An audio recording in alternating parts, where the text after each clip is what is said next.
Thanks again for tuning into Sin's Workshop. Today we're going to be talking about Twin Daggers by MarcyKate Connolly, published by Blink. This novel has been labeled a, YA fantasy that is similar to Romeo and Juliet. So it's kind of in part a retelling of Romeo and Juliet, but at the same time it isn't. There's a lot of fresh ideas in a novel to make the novel truly unique. One of those things is the steampunk aspect. There's a great blend of steampunk and there's a great blend of, fantasy in this novel to make it come together. Because you have the technocrats and then you have the magi. They're two sects who don't like two sexed. That don't like each other. Pretty much they're determined to destroy each other. And for the most part, the technocrats think they've won. But here you have, two twin sisters. You have Asa and Xandria. And they are spies, for the Magi. But they have, very different skills than the other Magi that would make them otherwise targets from the Magi themselves and targets for the technocrats. So they're sort of caught in the middle. They live in a world of secrets, and they just, work so hard to do what they're supposed to do, for the Magi, because, the Magi have, for the most part, been utterly destroyed. They live in secrecy in small groups, trying to win back their homeland that has been taken over by the technocrats.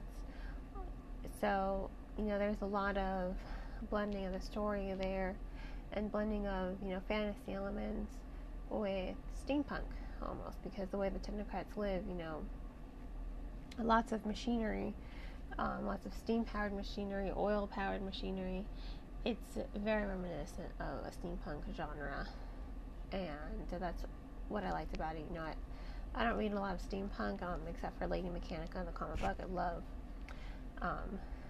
by Benitez. I think everyone should check it out. Lady Mechanica, it's amazing.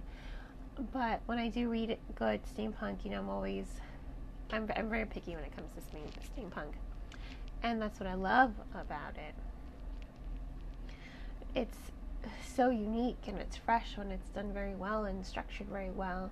And Connolly is able to structure the steampunk in a way to make it fresh and unique and blend it in with the fantasy quite well, without losing her own, her own essence, her own passion in the storytelling.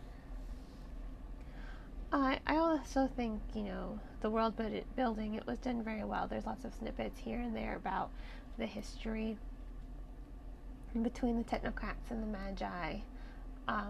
But you can also visualize the present world that they're in. Sometimes it reminds me of Mortal Engines. Just the scenescape of it, not the, moving cities parts, but the scene structure, the details that go into developing the city. It's all very mechanical, it's all very cold and distant, everything, even down to the trees, because pretty much everything was decimated in the war. The trees are even mechanical, they're silver. And I think there's so much detail in the novel to make the reader able to visualize it quite well. So there's great world building and there's great history to the novel. Not a lot of mythology, doesn't really need the mythology. The fantasy is all in the Magi and how they are able to work magic. But there's a lot of subterfuge as well. The spy aspect of the novel is also very done. It's also structured very well, especially with Isa and Xandria. There's twin sisters. So they're able to bring the story to life with their magic and how they have to keep their magic secret even from their own people because they have different talents that would be considered abnormal.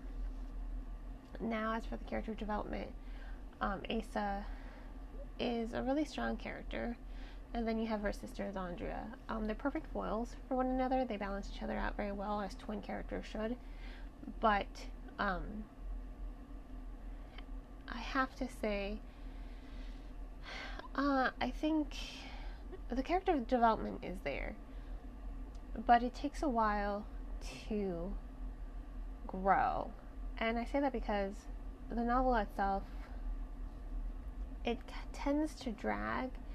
Sometimes it feels a little long. You know, some of those scenes, it's hard to see just how important they are to the overall plot. I feel like some of them could have been cut or condensed a little bit more in editing, just because in some of those scenes there's detail in them that is essential, but then there's so much superfluous detail that doesn't really add much to the world building and doesn't really add much to build the character dynamics between such minor characters that the reader doesn't really get to connect to.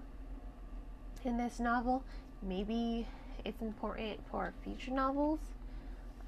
This book does live off on a cliffhanger, so I'm assuming it's the first in a series, but it seems a little long, and it takes a while to develop the characters, basically. But I do like Asa. I think she does have a strong voice. She is a formidable character, and she's willing to open herself up, you know, with her Romeo. So, you have to keep that in mind when looking at the development of the characters. You know, it does seem rather slow, and there's so much that does happen, so much important things that do happen to influence her character, her characterization, and her thought process. You know, it does make her complex in the end because she's caught in between. You know, she's caught between her duty as a magi, and then she's caught between her love for this boy. I also have to say, I wish there were just a little bit more development with the romance section, because it seems like once again, lots of similarities between Romeo and Juliet, but that doesn't mean it has to be the core of the story. You know, he seems to fall for her way too easily, much like Romeo. You know, he sees her, bumps into her, and he's in love with her. And, you know, on her part, I think there's a little bit more depth to it, because she has so much complex feelings. You know, this boy is her enemy, and it's developing those complex emotions that does make the story compelling. And it's probably the saving grace of it as well, you know, because it's not so cliche how she develops her feelings for the prince. And I also wish there was a little bit more development for his character. He kind of just seems more like a name on a page. He's a nice boy, yes, but I don't really connect to him as much as I think I should. You know, he does a lot of good. He seems almost too perfect at times, but I think a little bit more time should have been spent to develop his voice and his narrative just a little bit more. And I think maybe then that would have probably saved his character from being so just kind of forgettable at times. You know, I'm more invested in Asa and her story, which, you know, she is the main character, so we should be invested in her. But I also want to be able to connect to that romance as well. You know, if you're going to label the story as a Romeo and Juliet retelling, then you have to be able to connect to the romance. Yes, you know, it could be cliche, but there are ways to make it less cliche, like developing the complexities in Asa's emotions. You know, she just doesn't fall for him. You know, she is a spy, so there's a lot of turmoil with her characterization. And I think that probably would have also helped the pacing of the story as well, because again, you know, it does seem rather slow at times, and there's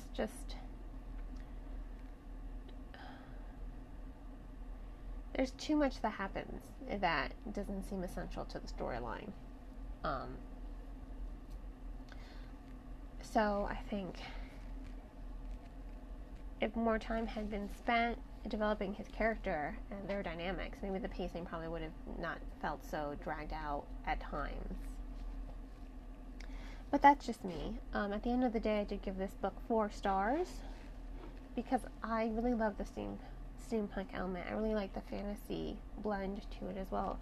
And I really do think at the end of the day, Asa is a strong character to drive the novel forward.